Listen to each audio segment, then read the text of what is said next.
Masih dalam tema yang sama, yaitu mengkritisi informasi dari berbagai sumber pada subbab memahami tata aksara atau ejaan di dalam kalimat. Bagaimana? Sudah siap belajar? Mari kita mulai. Tujuan pembelajaran kita pada hari ini adalah menggunakan dan menerapkan tata aksara ejaan secara tepat di dalam kalimat.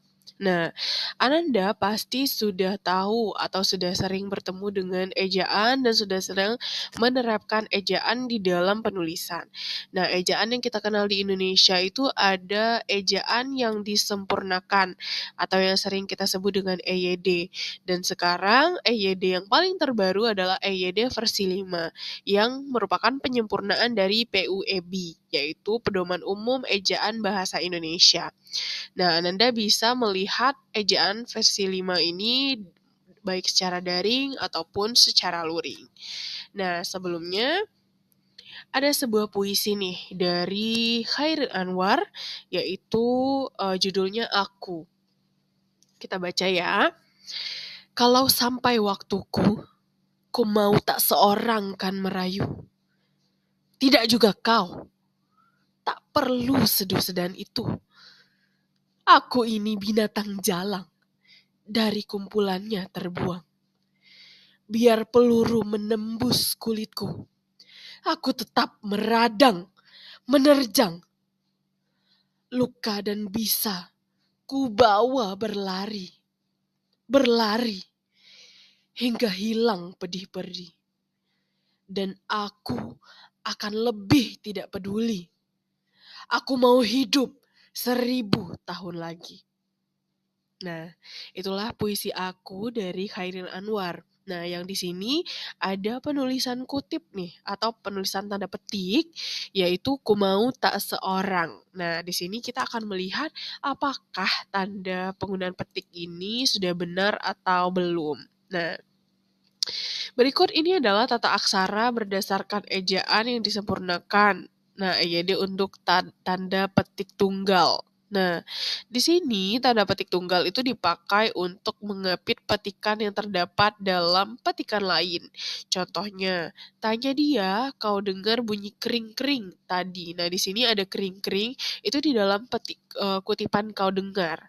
Lalu ku dengar teriak anakku, ibu, bapak pulang, dan rasa letihku lenyap seketika. Lalu kita bangga karena lagu Indonesia Raya berkumandang di area Olimpiade itu, kata Koni. Nah, di sini jika ada tanda petik di dalam tanda petik, maka akan menggunakan tanda petik tunggal. Nah, lalu yang kedua, tanda petik tunggal juga dipakai untuk mengapit makna, terjemahan, atau penjelasan kata atau ungkapan. Contoh, tergugat yang digugat gitu. Lalu retina, dinding mata sebelah dalam, kadang-kala kita pernah menggunakan itu jika kita misalnya menjelaskan mengenai tergugat, yaitu artinya adalah yang digugat. Nah, seperti itu. Lalu doken, tas khas Papua. Jadi ini adalah tas khas Papua, ini penjelasan dari si nokennya ini, atau tadulako, panglima. Nah, lalu ada marsiadap ari, saling bantu. Lalu tuah sakato, sepakat demi manfaat bersama. Polisi atau kebijakan, atau wisdom atau kebijaksanaan. Nah, jadi tanda petik tunggal digunakan jika kita menjelaskan penjelasan dalam suatu kata setelah kata tersebut. Nah, maka dengan demikian penggunaan tanda petik tunggal di dalam infografik tersebut tidak tepat karena untuk judul puisi digunakan tanda petik kutip atau petik 2. Lalu jadi penulisan yang tepat adalah puisi Nisan dan puisi aku. Jadi bukan puisi Nisan yang dengan tanda petiknya 1, seperti itu ya. Nah, itu adalah untuk tanda petik tunggal. Lalu tanda petik ganda atau yang sering disebut dengan tanda petik saja, bagaimana pula cara penggunaannya? Nah, di sini kita lihat juga, dan ini sudah sesuaikan dengan EYD versi 5 untuk pengutipan tanda petik ganda. Nah, yang pertama, tanda petik digunakan untuk mengapit petikan langsung yang berasal dari pembicaraan, naskah, atau bahan tertulis lain.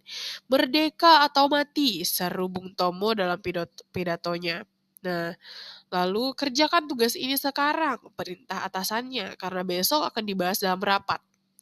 Lalu menurut pasal 31 1 Undang-Undang Dasar Negara Republik Indonesia tahun 45, setiap warga negara berhak mendapatkan pendidikan.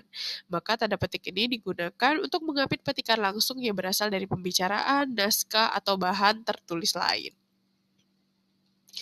Nah, selanjutnya, tanda petik juga digunakan untuk mengapit judul puisi, judul lagu, judul artikel, judul naskah, judul bab buku, judul pidato atau khotbah, atau tema atau subtema yang terdapat di dalam kalimat. Contohnya, puisi pahlawanku terdapat pada halaman 125 buku itu. Nah, ini berarti judul dari puisi. Lalu, marilah kita menyanyikan lagu Maju Tak Gentar. Di sini juga merupakan judul lagu, jadi harus diberikan tanda petik.